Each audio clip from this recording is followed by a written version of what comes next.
और आगे बढ़ेंगे, दिल्ली की बात करेंगे। एक तरफ किसान आंदोलन चल रहा है, केंद्रीय मंत्रियों की बैठक किसान नेताओं से हुई, किसानों के प्रतिनिधि मंडल से हुई।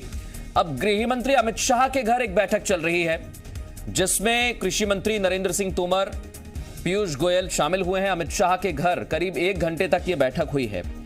पीयूष गोयल, नरेंद्र सिंह तोमर और मंत्री सोम प्रकाश, ये तीनों नेता कल मौजूद थे। किसान प्रतिनिधि मंडल जब बैठक के लिए पहुंचा था उनके पास बात करने के लिए, यही 3 मंत्री मौजूद थे। और अब गृह मंत्री अमित शाह से चर्चा की जा रही है। हमारे सहयोगी पवन हमारे साथ ज्यादा जानकारी के साथ जुड़ गए। पवन, बताइए, लगभग 1 घंटे तक ये चर्चा अभी तक जारी है, आगे भी हो सकता है वक्त और बढ़े। क्या विशेष चर्चा हो रही है इस बैठक में?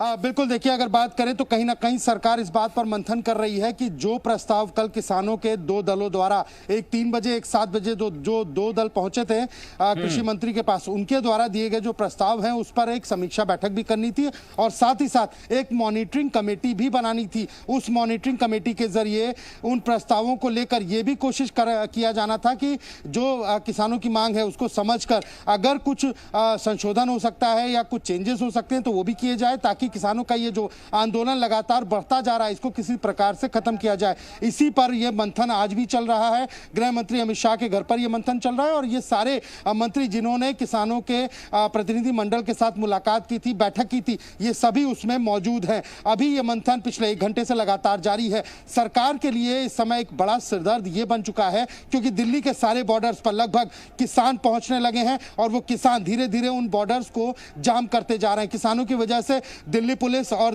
पैरामिलिट्री फोर्सेस ने उन बॉर्डर को पूरी तरीके से सील कर रखा है, जिसके कारण आवाजाही पूरी तरीके से रुक चुकी है। इससे आम जनता तो परेशान हो ही रही है, जरूरी सामानों की सप्लाई पर भी काफी ज्यादा असर पड़ता हुआ दिखाई दे रहा है। अगर बात करें नोएडा दिल्ली बॉर्डर की तो यह भी पूरी तरीके से कल शाम से बंद है। अगर गाजीपुर यूपी गेट की बात करें तो वो आधे तरीके से बंद है, ऊपर का फ्लाईओवर खोला गया है, लेकिन जाम की स्थिति वहां भी बनी हुई है और काफी दिक्कतें लोगों को हो रही हैं। साथ ही साथ अगर बात करें तो सिंधु बॉर्डर की, टिकरी बॉर्डर की, वो सारे बॉर्डर पूरी तरीके से क्लोज हैं, यानी दिल्ली के कई मेन मुख्य मार्ग जो है वो पूरी तरीके से क्लोज कर दिए गए हैं, जिनसे लोगों की बहुत ज्यादा आवाजाही होती थी, बहुत ज्यादा ट्रांसपोर्टेशन होता था। ये सारे रास्ते बंद होने की वजह से जो मुश्किलें हैं लोगों की वो कहीं ना कहीं बढ़ती जा रही हैं और जिस तरीके से किसान आंदोलन को और भी संगठनों का जो समर्थन मिलता चला जा रहा है, लोग धीरे धीरे पहुंचते जा रहे हैं, उससे भी कहीं ना कहीं सरकार की मुश्किलें लगातार बढ़ती जा रही। तो इन मुश्किलों का समाधान जल्द से जल्द निकाला जाए, इन मुश्किलों पर जल्द से जल्द संज्ञान लिया जाए और कोई ना कोई एक ऐसी मॉनिटरिंग कमेटी बनाई जाए जो इन किसानों के बीच जाकर इनको समझाने का काम करे और जो इन्होंने प्रस्ताव भेजे हैं उसकी भी समीक्षा की जाए। इसीलिए ये बैठक अभी चल रही है। पवन, बैठक तो चल ही रही है, लेकिन कल भी हमने इस मसले पर लगातार किसान संगठन के नेताओं से बातचीत की। जो बैठक में चर्चा हुई उस पर भी हमने जब बात की तो किसान प्रतिनिधि मंडल के नेताओं का यही कहना था कि हम आंदोलन में पीछे नहीं हटेंगे जब तक मांगे नहीं मानी जाएगी। उधर सरकार की तरफ से कहा जा रहा है कि बातचीत की जाएगी, समाधान कोई निकाला जाएगा, लेकिन एक मसला जो अभी भी किसान संगठन के नेता जिस पर अड़े हुए हैं वो है एमएसपी को लेकर।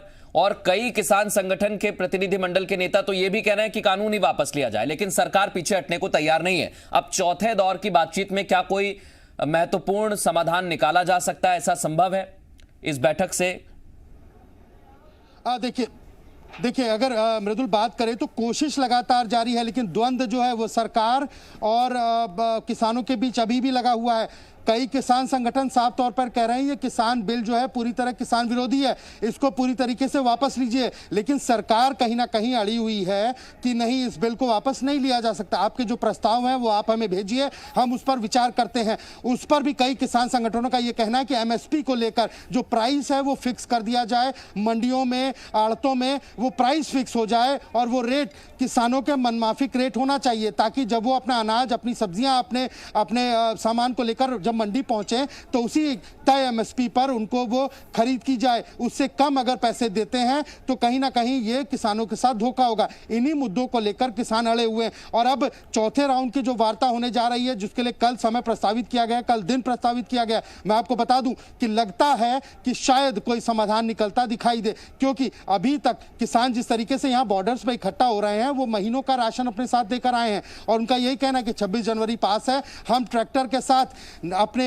परेड में शामिल होंगे। अगर सरकार ने हमें अनुमति नहीं दी, आप सोचिए कि 5 से 6 दिनों में जब बॉर्डर्स का यह हाल हो चुका है, अगर ऐसे ही किसान महीनों यहां पर बैठे रह गए या कई दिनों तक बैठे रह गए तो बहुत बुरी स्थिति होने वाली है और आम जनता के लिए सबसे बड़ा परेशानी का सबब भी बनने वाला है। बिल्कुल पवन, हम आपसे अपडेट लेते रहेंगे, खबर पर नजर बनाए रखिए।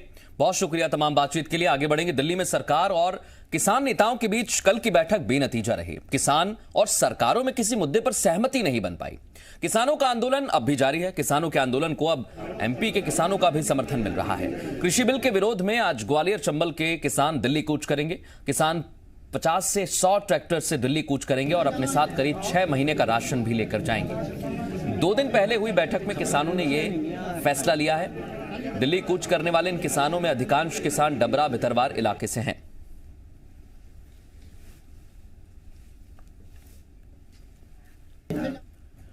वहीं मध्य